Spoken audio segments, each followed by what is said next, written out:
Rechts ziet u de basiliek van de heilige Nicolaas, ofwel de Sint-Nicolaaskerk genoemd. De kerk is vernoemd naar de patroon Nicholas.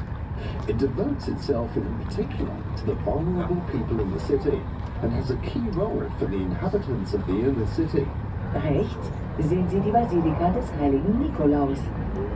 Die Kirche ist nach dem Schutzpatron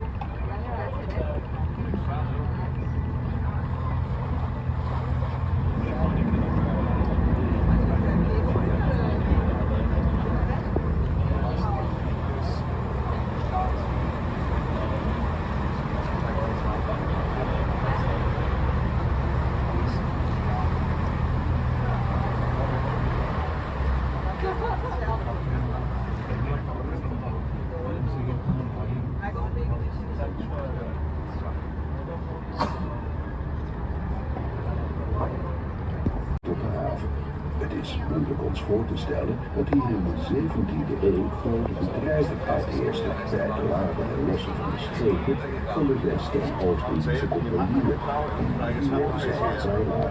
This wide body of water, the Amsterdam or Eastern Dock, was originally part of the harbour. It is difficult to imagine the hustle and bustle that was prevalent here in the 17th century, with loading and unloading of the ships of the Dutch West and East India Companies, docked here, side by side. Dieses offene Gewässer, das Oosterdock, gehörte ursprünglich zum Hafen. Es ist etwas schwierig, sich vorzustellen, dass hier im 17. Jahrhundert beim Be- und Entladen der West- und Ostindischen Kompanieschiffe, die hier Seite an Seite lagen, ganz schön viel los war. Links ziet u het scheepvaarthuis, gebouwd door 6 grote Amsterdamse rederijen als hoofdkantoor. Men noemt dit gebouw ook wel het huis met de 1000 ramen. Het gebouw is gebouwd in de beroemde Amsterdamse schoolstijl en is versierd met details uit de scheepvaarthistorie, zoals de VOC-reizen. Het is nu in gebruik als een zeer luxe hotel.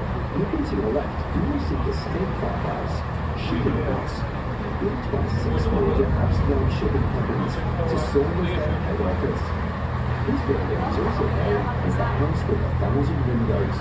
It was built in the famous style of the Amsterdam School and was decorated with details from shipping history, including the voyages of the VOC. It currently serves as a very luxurious hotel. Links sehen Sie ein Schifffahrtshaus, das von 6 großen Amsterdamer Reedereien gebaut wurde. Man nennt das Gebäude auch das Haus mit den 1000 Fenstern. Das Gebäude wurde in dem bekannten Baustil der Amsterdamse Schoolstijl gebaut und wurde mit Details, die der Amsterdamer Schifffahrtshistorie entstammen, wie die VOC-Reisen etwa, verziert. Jetzt dient es als Luxushotel.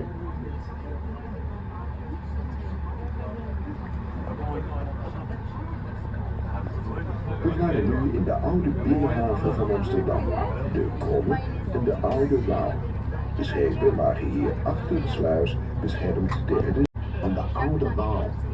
Behind the locks, ships were docked, sheltered from the sea. Wir fahren jetzt durch den alten Binnenhafen von Amsterdam, de Kromme en de Oude Waal. Hier, hinter der Schleuse, lagen die Schiffe geschützt vor dem Meer. In dit gebied waren vele bedrijven gevestigd die zich bezighielden met de scheepvaart. U vond er houtwerven, lijnbanen voor de productie van touw en opslagplaatsen voor teer, waarmee de rompen van de houten schepen beschermd werden. Nu is deze buurt vooral bekend als de Nieuwmarktbuurt. Many companies involved in shipping were located in this area. There were lumber yards, rope makers for the production of ropes, and storage areas for tar, which was used to protect the hulls of wooden ships. Nowadays, this area is mainly known as the Nieuwmarktbuurt, the New Market area. In dieser Gegend befanden sich viele Unternehmen, die mit der Schifffahrt zu tun hatten. Hier traf man auf Holzwerften, Seilereien für die Tauwerkherstellung und Lagerplätze für Teer, der zum Schutz auf die Rümpfe der Holzschiffe aufgetragen wurde. Heute ist dieses Viertel hauptsächlich als Nieuwmarktbuurt, die Neumarktgegend, bekannt. Rechts zien we de Montelbaanstoren, een oude verdedigingstoren waarvan het onderstuk dateert uit de 15e eeuw, terwijl het bovenstuk er in de 17e eeuw op werd geplaatst. De toren werd vroeger de Malle Jaap genoemd, omdat de klok geruime tijd onzuiver liep. To your right, we can see the Montelbaanstoren, an old defense tower.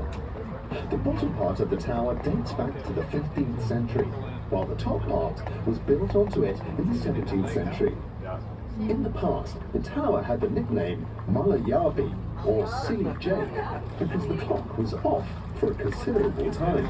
Rechts sehen Sie den Montelbaanstoren, einen alten Verteidigungsturm, dessen unterer Teil aus dem 15. Jahrhundert datiert, während der obere Teil erst im 17. Jahrhundert hinzukam. Der Turm wurde früher de Montliard genannt, der verrückte Jagd, da sein Uhr ziemlich lange aus dem Takt lief.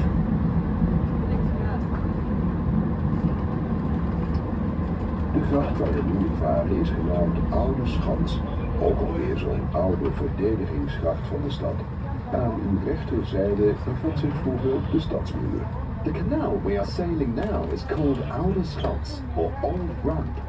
Yet another of the old defensive canals of the city. In the past, the city walls were on your right-hand side. Die Gracht, durch die wir jetzt fahren, heißt Oude Schans. Auch sie ist eine alte Verteidigungsgracht der Stadt. Auf der rechten Seite befand sich früher die Stadtmauer. Aan de linkerzijde zien we de 17e-eeuwse pakhuizen.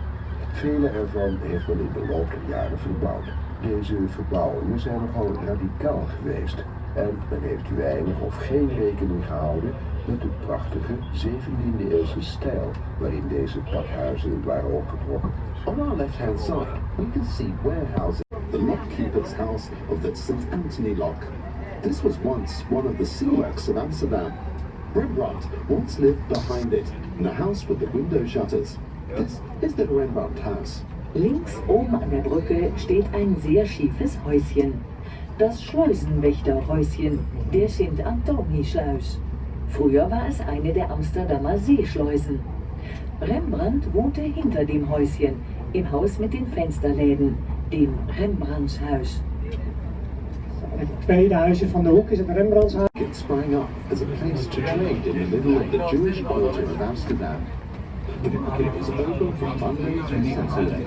Links ligt der Waterlooplein, der Plein noemen met 2 P's, maar dat dekt niet lekker, dus hebben ze 1 P weggehaald en heet het nu Waterloopplein. Left of the Mint Tower is the famous flower market of Amsterdam located.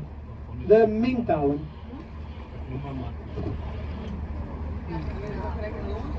We varen hier op de rivier de Amstel. De Amstel was ooit een van de rivieren die uitkwam op de zee. We are now sailing the Amstel River. In the past, the Amstel was one of the rivers that used to flow out into the sea. De hoger gelegen delen.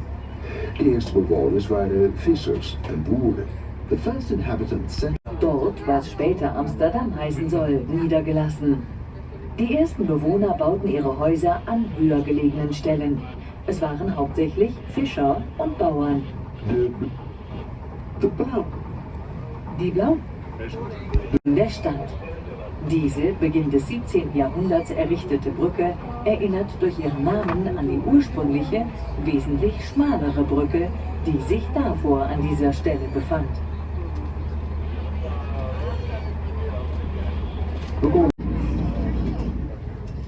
Hier aan de linkerkant Waldorf Astoria Hotel, een van de duurste hotels van Amsterdam. We can see the 7 arched bridges of the Reguliers Canal in a row. Wir nähern uns jetzt einem Höhepunkt unserer Tour. Gleich sehen wir auf der linken Seite die 7 Bogenbrücken der Reguliersgracht hintereinander. Dit is waarschijnlijk een van de meest gefotografeerde plekjes van Amsterdam. This is probably one of the most photographed spots.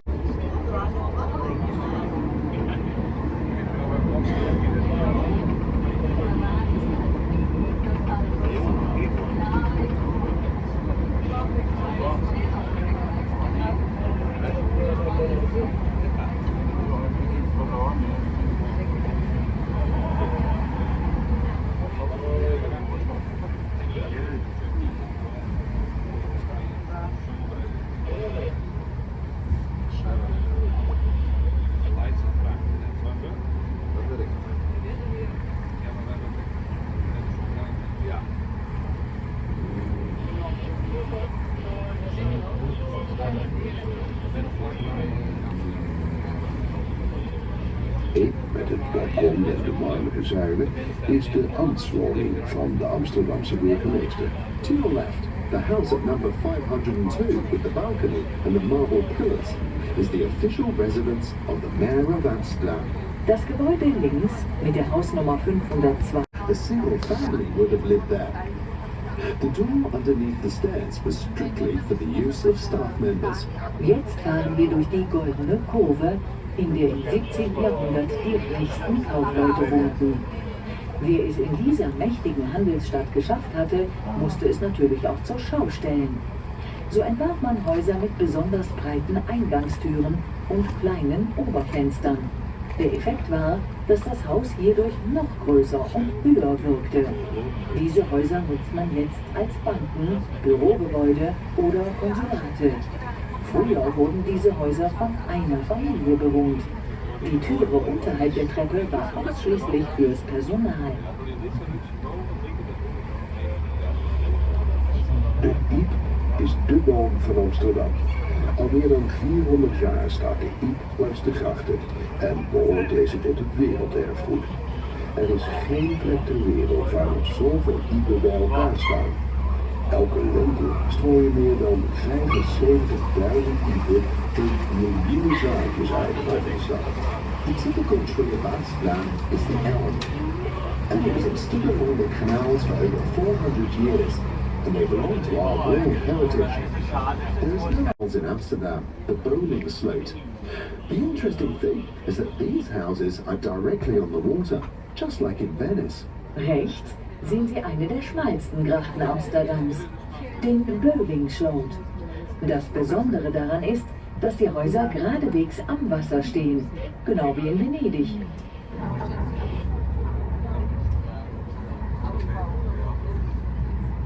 Links van u, op de nummers 362, 368, ziet u enkele majestueuze koopmanshuizen uit de 17e eeuw.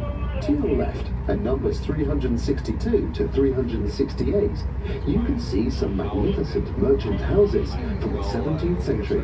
Links van Ihnen, bei der Hausnummer 362 bis 368, sehen Sie einige majestätische Kaufmannshäuser aus dem 17. Jahrhundert.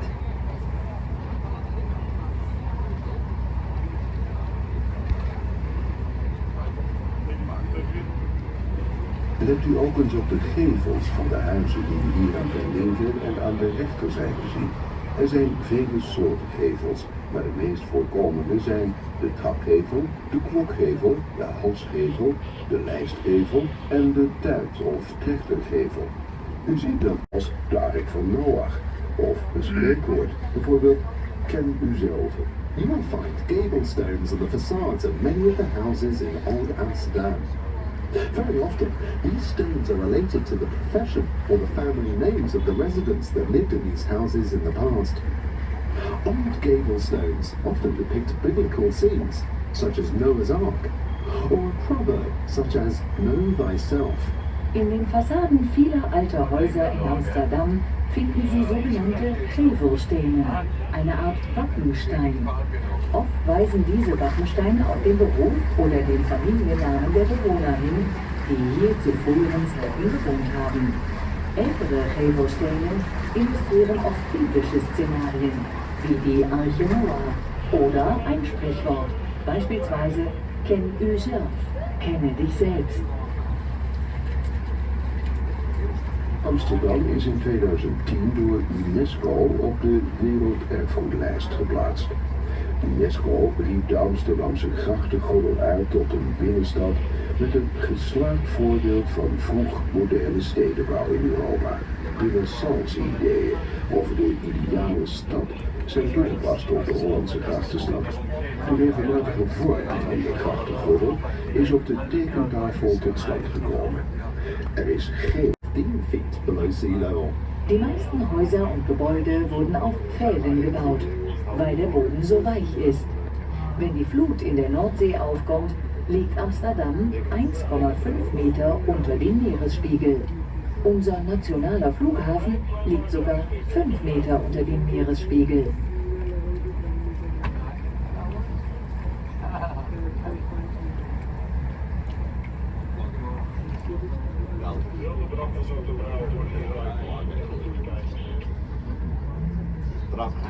Amsterdam kampte met een groot tekort aan woonruimte.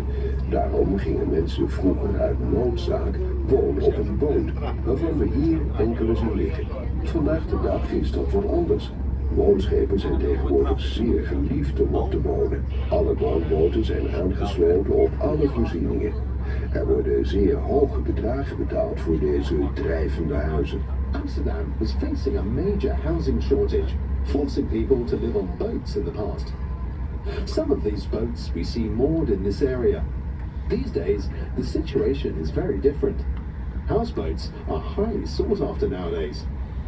All of the houseboats are connected to all of the facilities. People are willing to pay considerable amounts. Amsterdam kämpfte mit einer großen Wohnungsnot.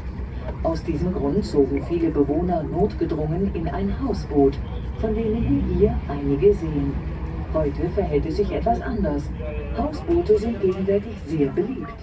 Alle Hausboote besitzen einen Gas-, Wasser- und Elektrizitätsanschluss. Für diese treibenden Häuser werden ziemlich hohe Beträge hingeblättert.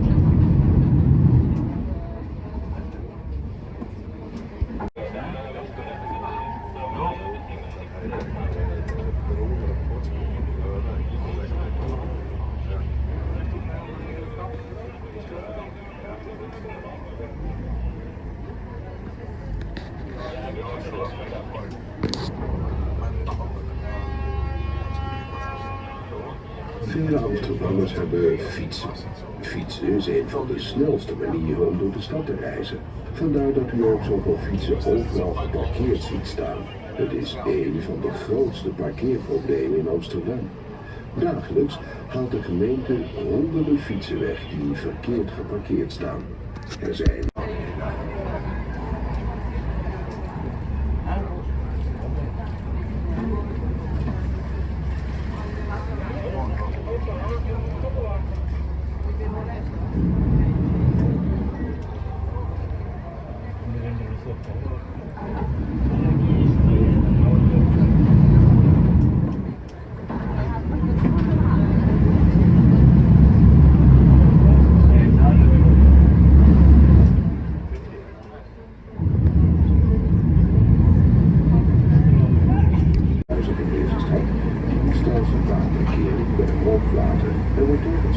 bij de verversing van het water in onze grachten.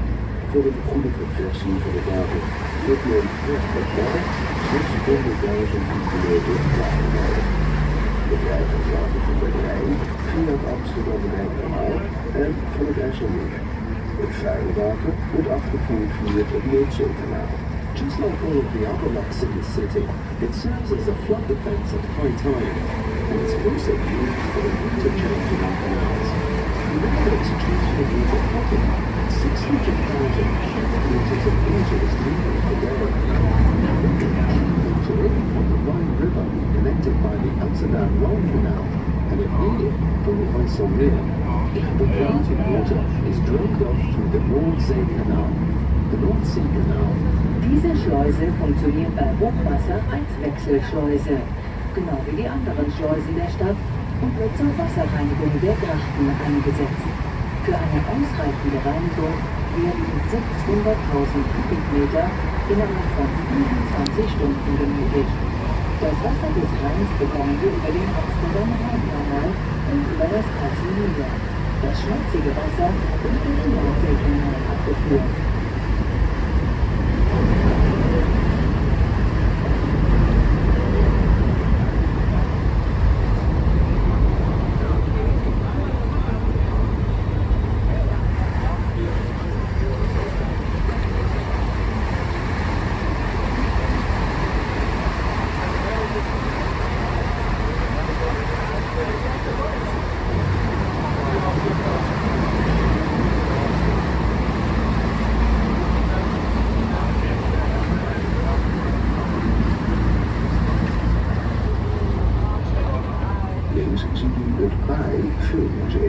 Het gebouw is geopend in 2012 en is de eerste grote culturele instelling die in Noord gevestigd is. On your left, you can see the Film Museum.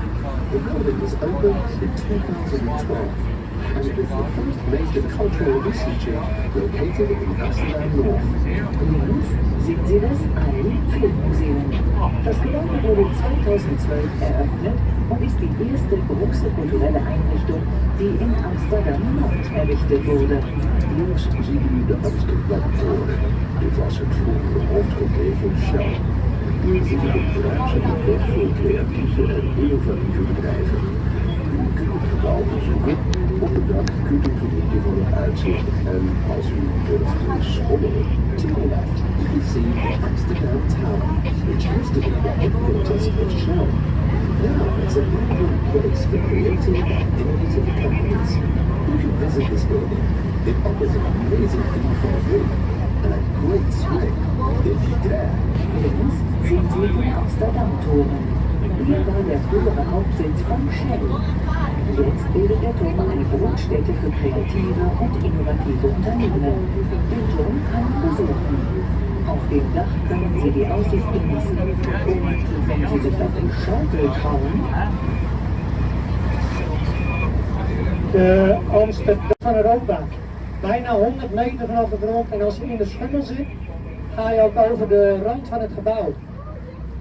The Amsterdam Tower has the highest swings of Europe, almost 100 meters above the ground.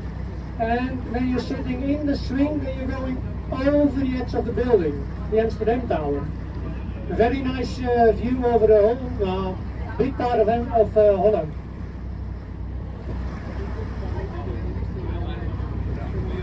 Noordhaven van Amsterdam wordt steeds meer onderdeel van het stadscentrum. De stad toegankelijker geworden. De industrie en bedrijvigheid verdwijnen steeds meer naar buiten de stad. Er komen woningen, aantrekkelijke winkels en culturele voorzieningen voor in de plaats. The northern part of Amsterdam is increasingly becoming part of the city centre. Because of the subway connection and the ferries, this part of the city has gotten more accessible. Industry and businesses are moving out of the city. They give way to houses, attractive shops and cultural amenities. das Nordufer von Amsterdam wird zunehmend Teil des Stadtzentrums. Dank der Metroverbindung und der Fähren ist dieser Teil der Stadt zugänglicher geworden. Industrie und Betriebe verlegen ihre Aktivitäten zunehmend in die Umgebung der Stadt. Wohnen, attraktive Geschäfte und kulturelle Einrichtungen werden sie ersetzen. Aan de rechterkant ziet u een aantal riviercruiseschepen liggen. Deze schepen komen via verschillende grote Europese rivieren Amsterdam binnenvaren. De schepen zijn tussen de 110 en 150 meter lang en ze bieden plaats voor tot de 150 passagiers. On your right-hand side, you can see a number of river cruise ships. These ships come into Amsterdam on several of the large European rivers. They are between 110 and 150 meters long and can accommodate around 150 passengers. Auf der rechten Seite liegen einige Flusscruiseschiffe. Diese Schiffe kommen über verschiedene große europäische Flüsse nach Amsterdam.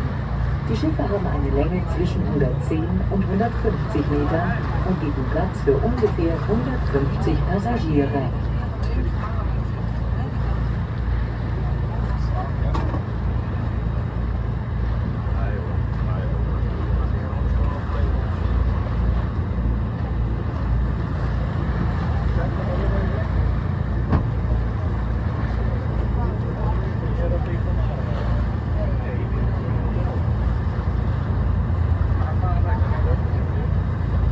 Links ziet u het bijzondere muziekgebouw aan het IJ, een experimenteel muziekcentrum voor klassieke muziek en jazzmuziek. On your left, you can see the unique Muziekgebouw on the Eye. This is an experimental music center for classical music and jazz. Links sehen Sie ein besonderes Musikgebäude am IJ. Es ist ein experimentelles Musikzentrum für klassische und Jazzmusik.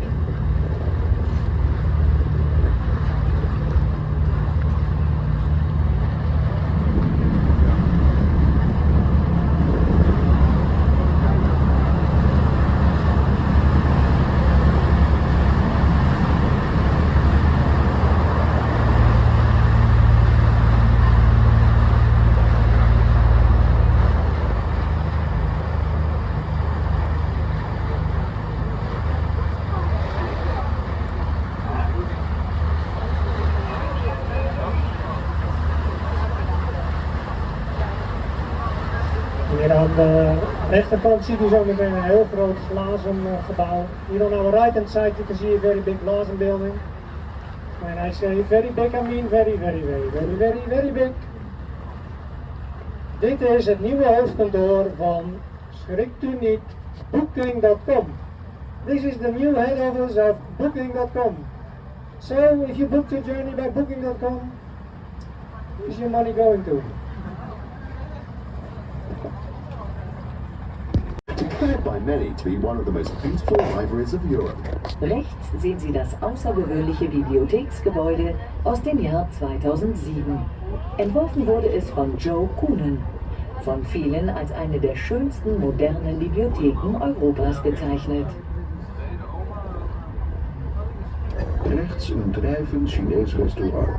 Het is een kopie van een bekend restaurant in Hongkong dat Jumbo heet. Jumbo heeft echter 5000 zitplaatsen en Sea Palace slechts 700. To your right, you can see a floating Chinese restaurant. It is a copy of a famous restaurant in Hong Kong called Jumbo. However, Jumbo boasts 5,000 seats, whereas the Sea Palace only has 700. Rechts sehen Sie ein schwimmendes chinesisches Restaurant. Es ist die Kopie eines bekannten Hongkonger Restaurants mit dem Namen Jumbo. Jumbo hat übrigens 5000 Sitzplätze. Unser Sea Palace nur 700.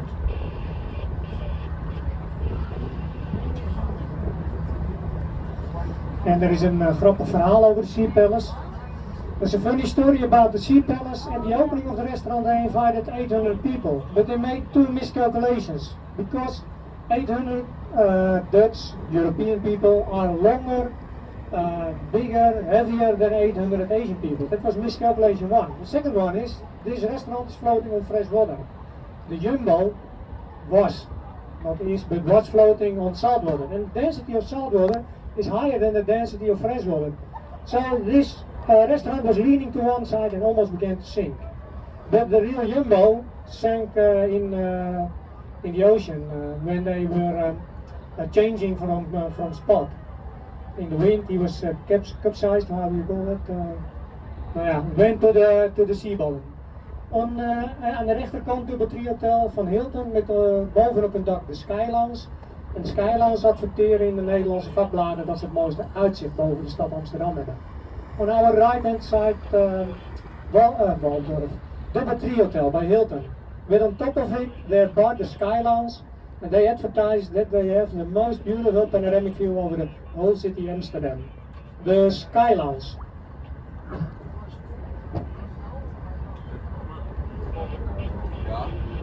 Links ziet u de Schreierstoren, een oude verdedigingstoren van de stad. Dit is de enige originele overgebleven verdedigingstoren van Amsterdam. Vanaf deze toren werden vroeger de schepen uitgezwaaid.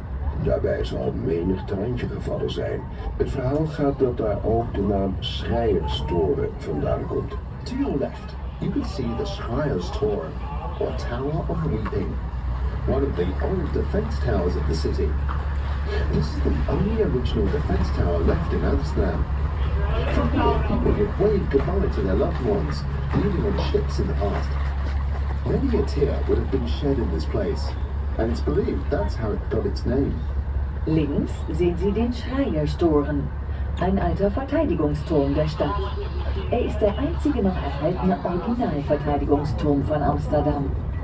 Von diesem Turm aus wurden früher die ausfahrenden Schiffe verabschiedet. Dabei sind sehr wahrscheinlich einige Tränen geflossen. Die Legende geht dass sein Name, der Heulturm, damit zu tun hat. Coffee House of Amsterdam. Rechts sehen Sie das Amsterdamer Koffiehuis. Dit grotendeels van hout opgetrokken gebouw moest voor de aanleg van de metro worden gesloopt. Nadat de metro was aangelegd, heeft men het gebouw weer in zijn oude glorie hersteld. This building, mostly made of wood, had to be demolished for the construction of the subway. Once the subway had been constructed, the building was restored to its former glory.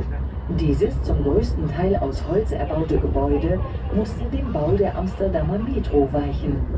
Nach dem Bau der Metro wurde die Pracht des früheren Gebäudes vollkommen wiederhergestellt.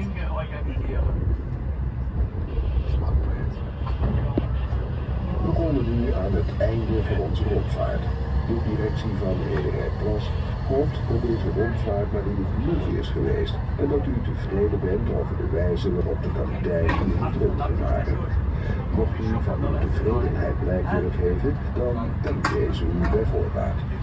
We danken u voor uw aandacht en wensen u verder een aangenaam verblijf in Amsterdam. We are now getting to the outbound cruise. The management of the Plus Shipping Company sincerely hopes you enjoyed your tour and that you are pleased with the captain's sailing skills. If you would like to express your satisfaction, we would thank you in advance. Thank you for your attention and we wish you a very pleasant remainder of your stay in Amsterdam. Wir nähern uns dem Ende unserer Rundfahrt. Das Management der Reederei Plus hofft, dass Ihnen diese Rundfahrt gefallen hat und dass Sie mit der Fahrweise des Kapitäns zufrieden sind. Wir bedanken uns für Ihre Aufmerksamkeit und wünschen Ihnen weiterhin einen angenehmen Aufenthalt in Amsterdam.